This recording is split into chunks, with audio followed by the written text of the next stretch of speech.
Hello everyone and welcome to our very first video on Manor Lords. Manor Lords is a kind of settlement building, sort of a crafting sim, just a little slice of life. It's got some RTS battle thrown in there. It's kind of an interesting mix of a few different genres. And I have played it before and I really enjoy it, but I haven't checked out the new update. So I want to see what all's been loaded in here, what tweaks have been made, and I put this out on the communities tab on YouTube, and you guys voted for Manor Lords. So yeah, we're gonna just jump right in. I've already designed my crest, which I love. Name obviously is Chip. I just really love this like raven with the kind of pinkish gold background. I really like it, so I'm gonna keep it. We are going to be playing on default. We're gonna go all default because again, I don't know what's new. I don't know what they've changed, so we're gonna find out together. And we're gonna do restoring the peace, which is kind of the default setting.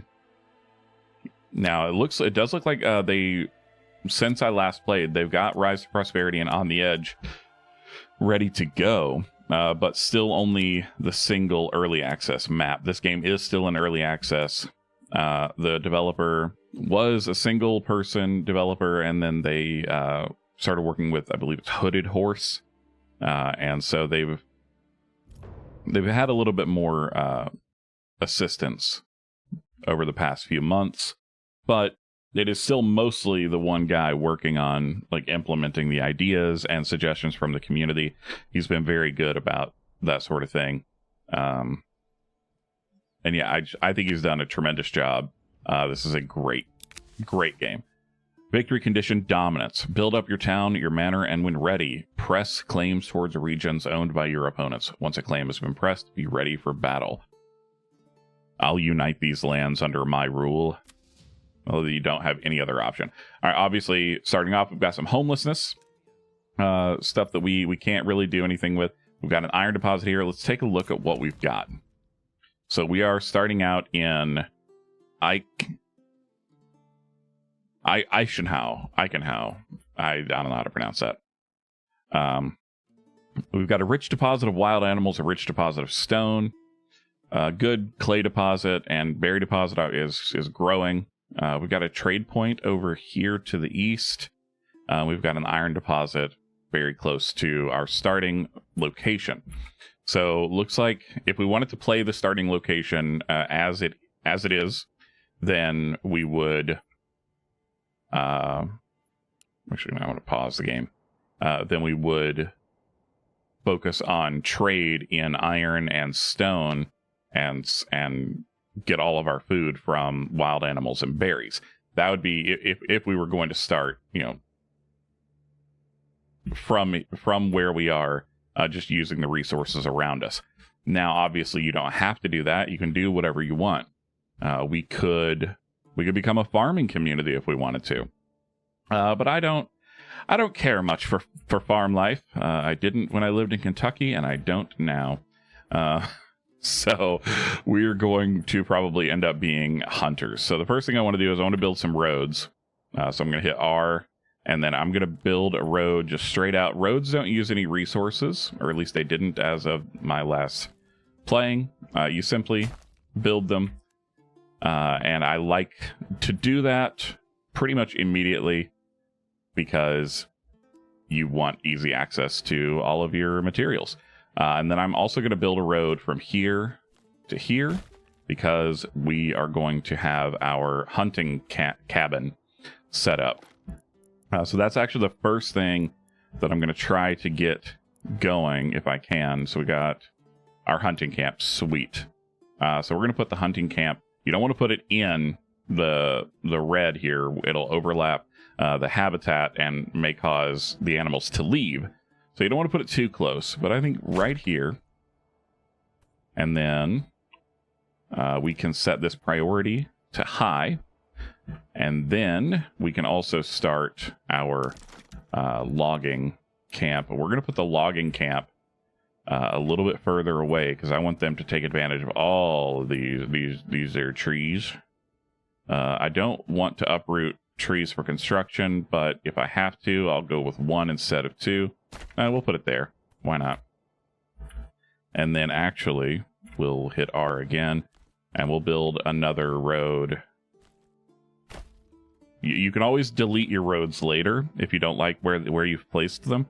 You can move them, but for now, I'm going to keep them here. One thing I do like about this game is that space is your pause and unpause. And I believe X is your speeding things up. Now, the one thing about Manor Lords that is kind of interesting as opposed to other games is that you can see, like, all of the things that you have your people doing, you can watch them do. And there are so many other sims where that is not the case. Like, you just watch the thing being constructed. But these people, like, they're here doing the work. They're out here doing it.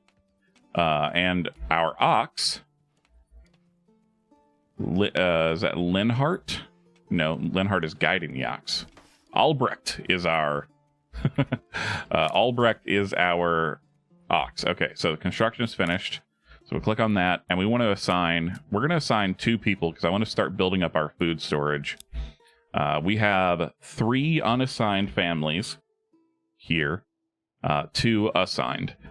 We have housing for no one, which we're going to, as soon as we get this logging camp done, we're going to start working on housing, which I can actually go ahead and put down the template for the housing, hit C for construction, and then we'll go into residential, and these are called burgage plots. Now, the burgage plots are kind of an interesting idea because they're made by dragging, like, an area. So we start them out like this, and now this creates way too many. So if we just hit our right click, then it'll undo essentially. Looks like we can do 3. So we don't have a ton of space. Let's go ahead and start here. I think we could probably get, we can get 2 here. Let's see if we can go a little bit bigger. Yeah, so they have a building behind them as well. And then I think we can do 1 more. Oh, we could do 1 and then like a small like cottage on the side, but I don't really like that. So we'll go with just these 2 for now, and we'll get that going. So I'm going to speed time up by 1 increment. The hunting camp has, and you can set a limit as well on this so that they don't hunt down further than 10 animals left, so that you make sure that you always have a supply of animals. But we're going to set that priority to high. So I want that logging camp done so that we have enough space and enough materials for all of our stuff. So we know that our goods are exposed currently and our people are homeless, but we're working on it. Look at this. This is so cool. Set it to regular speed. Like, I love this. Okay. I absolutely love it. And there is also a very cool mode called visit mode, where you can take your lord and just drop them down in the middle of all of this, and you can walk around. I wish that you could help, even if it were just like, encouraging the people. All right, so construction is finished on the logging camp, which means we now need to put a family, at least 1 family here. So we want to keep at least 1 family unassigned so that they are free to do all the construction, because once a family is assigned to something, that is all they will do. So you got to be a little bit mindful of that. We can go ahead and actually build a marketplace as well to go and start getting these people. They want a marketplace for their goods, and we can actually just build the marketplace kind of back here. And you can always demolish and like move stuff later if you want. Some things are free to move, like the hunting camp. You can relocate it for free. Other things like burgage plots, once you have them, you have to actually like destroy them and then rebuild them. So that's a little bit of a bummer. But I'm going to go ahead and get a few things ready for construction. We want the well to be centered on a underground source of water. So we can actually put it there, and then it'll supply our homes, our marketplace. That'll be good. And then we want, we'll leave the church for now. We don't need a church yet. Regardless of your religious beliefs, you will need a church at some point. We can put the granary. Oh, we don't have enough goods to build the granary or the storehouse. We need more timber, which we're working on. We're working on getting timber from the logging camp. So you'll see from here it says 1 timber. If we speed things up, it will eventually go to 2. It just takes a little bit.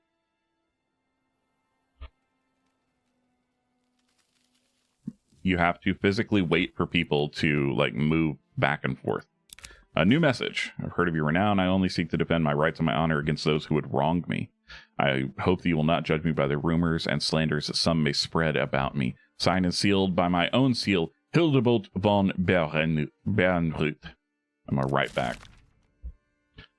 You have no rightful claim to Selbitz and Hofstetten. I require silver for my endeavors. That's negotiation. And declaration of war. Yeah, we're gonna drop this here. No, you have no rightful claim, bro.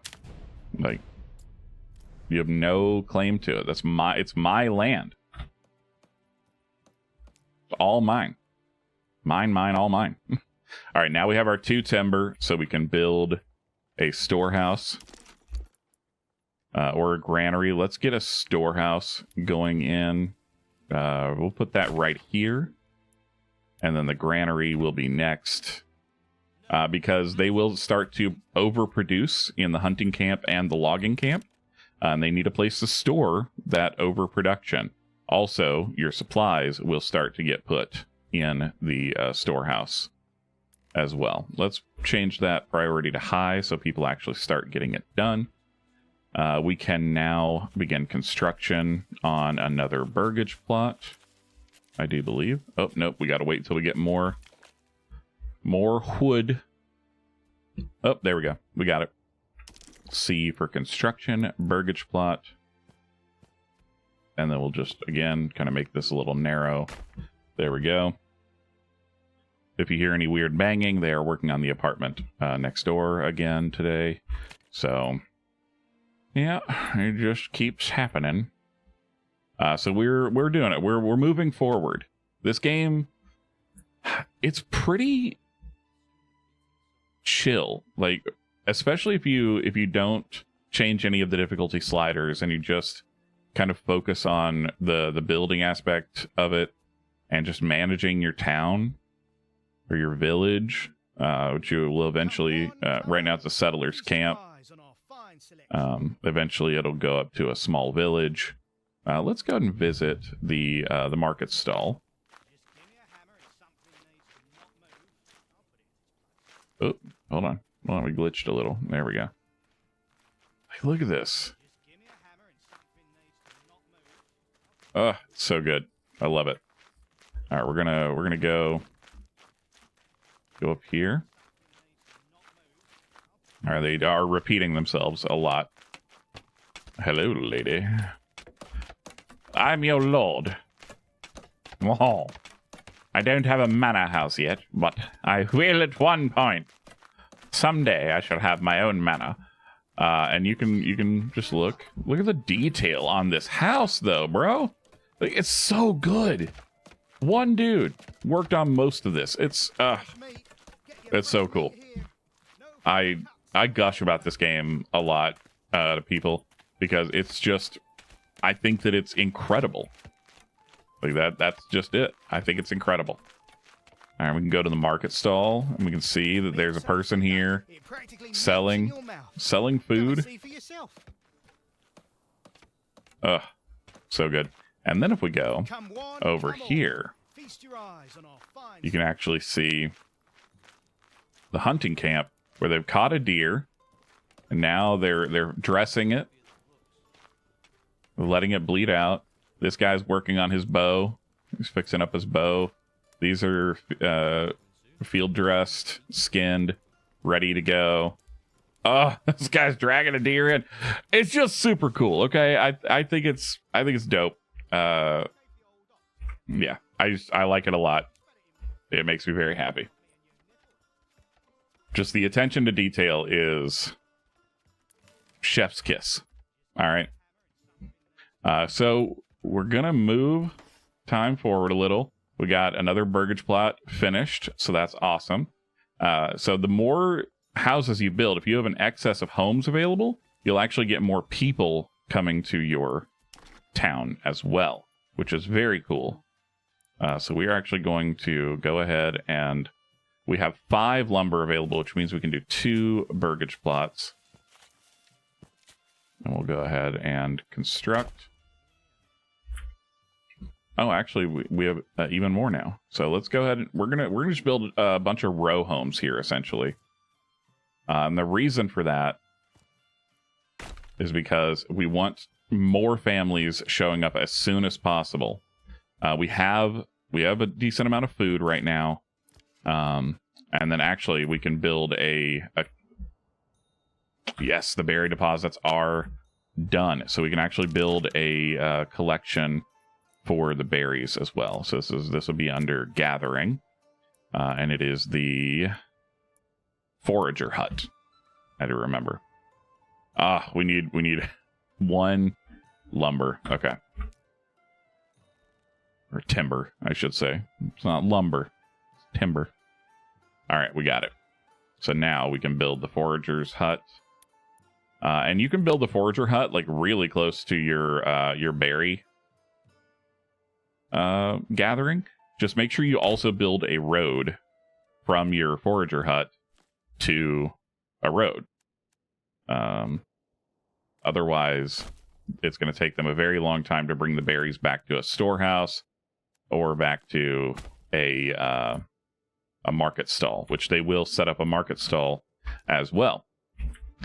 So once this is built, we can assign a family to it, and they will start collecting the berries. We also need to assign someone to the storehouse, so we can actually take someone out of the hunting camp, put them in the storehouse, so that we can start moving all of these goods to the storehouse, because that is something that needs to happen. Logging camp is looking pretty good. We can build a saw pit next to the logging camp as soon as we have enough timber.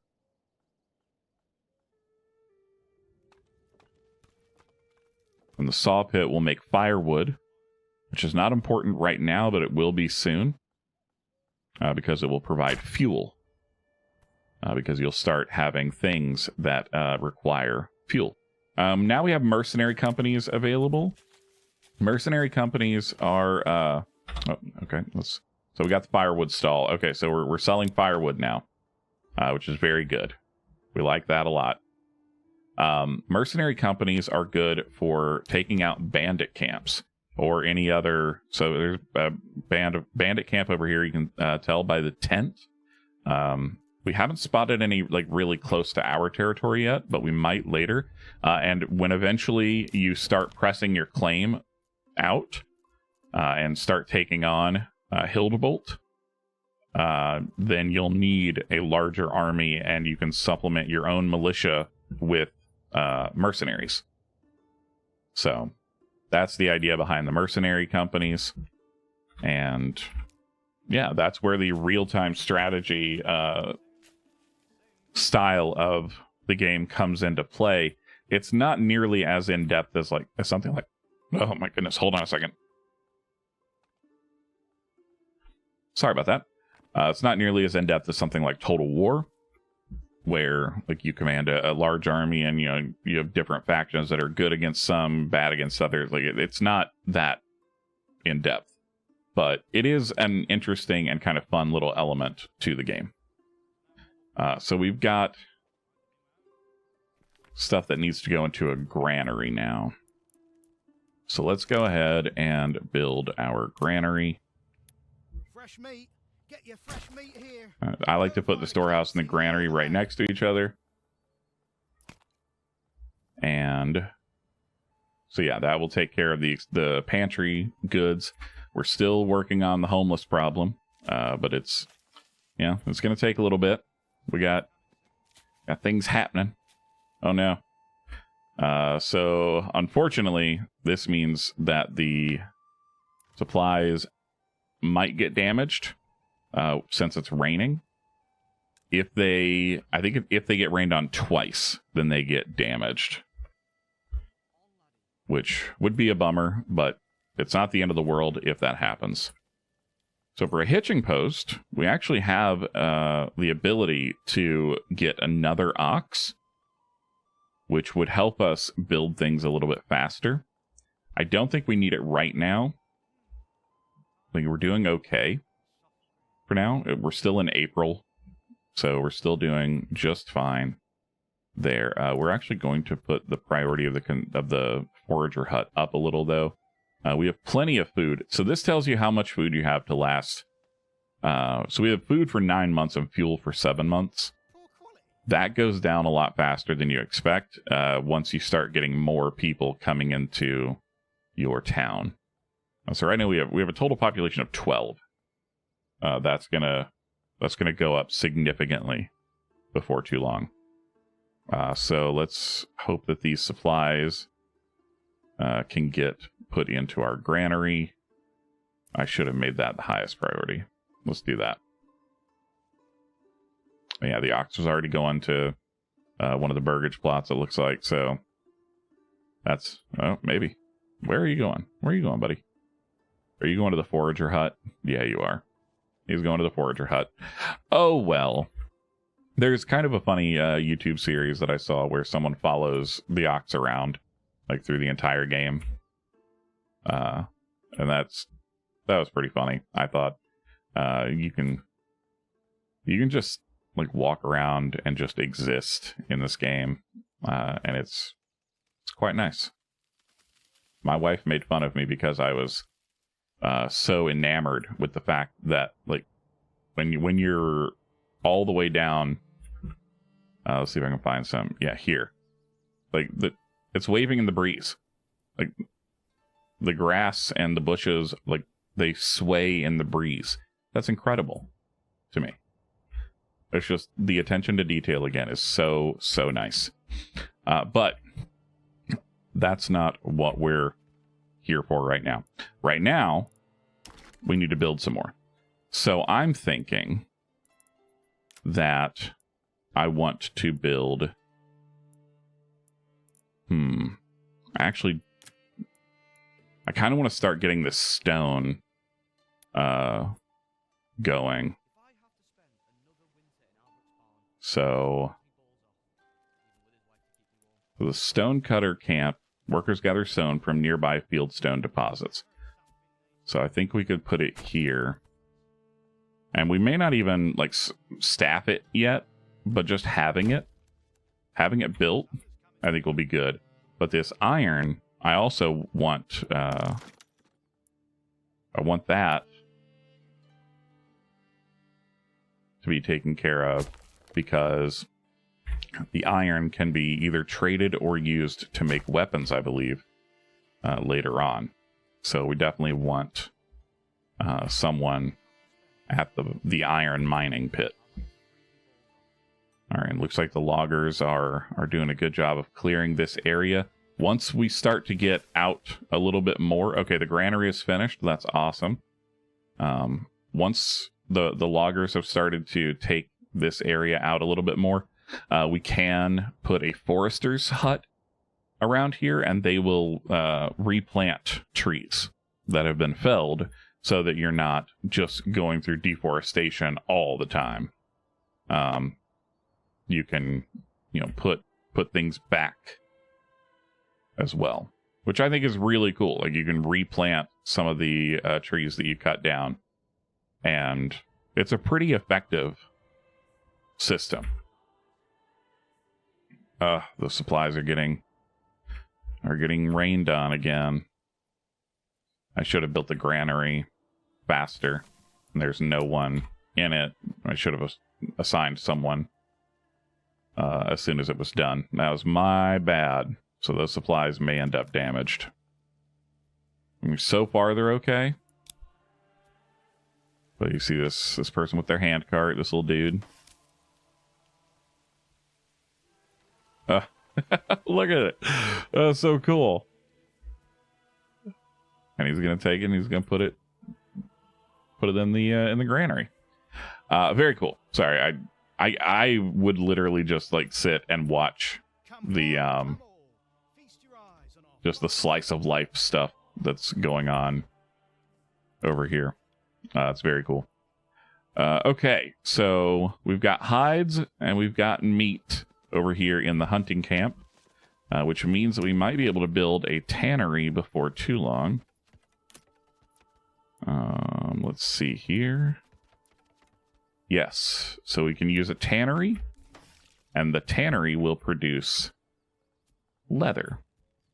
So we'll actually put the tannery right here, right next to the marketplace. Yeah. And once again, like, as you go, I'm not very good at city planning. You may figure that out before too long. I'm not very good at it, but if you are, you would have a lot of fun, like, planning your city, like, out.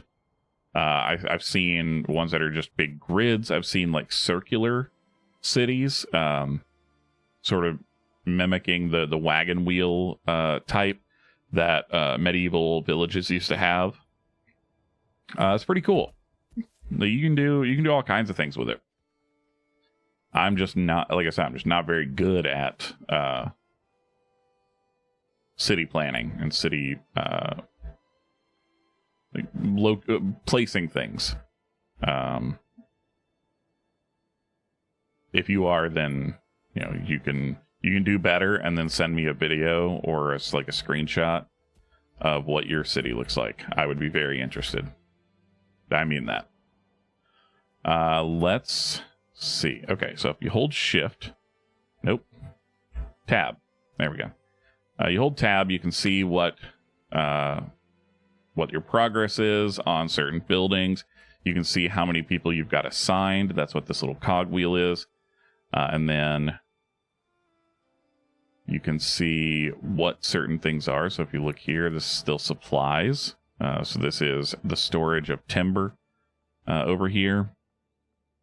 You can see your hitching post, which the hitching post can be moved a little bit later to be a little more central to the town, because you definitely want your hitching post to be, at least one hitching post to be kind of centralized so that everyone can use the ox.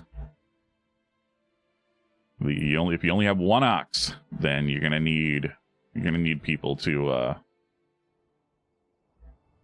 utilize it effectively, be able to access it. So we're just seeing where the ox is headed right now. So it looks like we're building the tannery. So if I'm not mistaken, if you don't assign a priority to things do happen from time to time. Oh, what happened? Something go bad? If you don't assign, oh my goodness, if you get too close to the marketplace, that you can start listening to the guys yell at you. If you don't put a priority on construction, I think that the ox will just take the supplies to the nearest thing, not in the order that you create the blueprint. I think. We'll see if I'm correct. It looks like I'm right, because I made the tannery well after these burgage plots were laid down. So I think the tannery is taking higher priority because it's closer. So I'm actually going to set this burgage plot to a higher level of priority because I want it to be finished so that we eliminate our homeless problem and start increasing our approval. So your people will tell you what they want from you.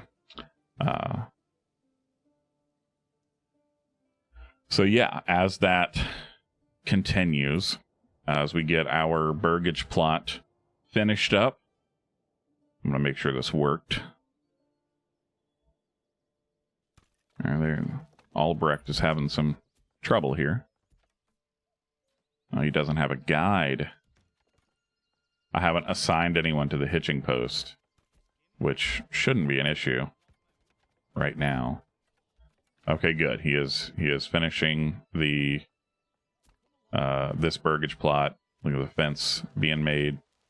Fabulous. Okay, cool.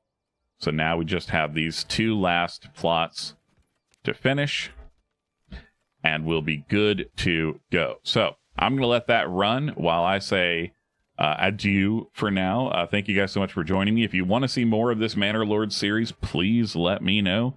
I really enjoy this game. I think it's a lot of fun. I think it's very neat to see like a sim that is done in this way, where like, so much attention to detail has been paid. Oh, and we just got a resource stolen by nearby bandits. So we're going to pause there. Where are these bandits? They are... So these are the ones we saw earlier. They are very far away from us, but apparently they ventured over to our camp and stole some meat. I don't know if it's worth it to go after them right now, but I think I probably will regardless, just because no one steals my meat. But with that, I'm going to log off. Thank you guys so much for hanging out with me. I hope you enjoyed it. If you did, please leave a like, comment, subscribe, all that good stuff. Thank you to our channel members for your patronage. It is very much appreciated. And on that note, you guys, I will catch you in the next one. Bye!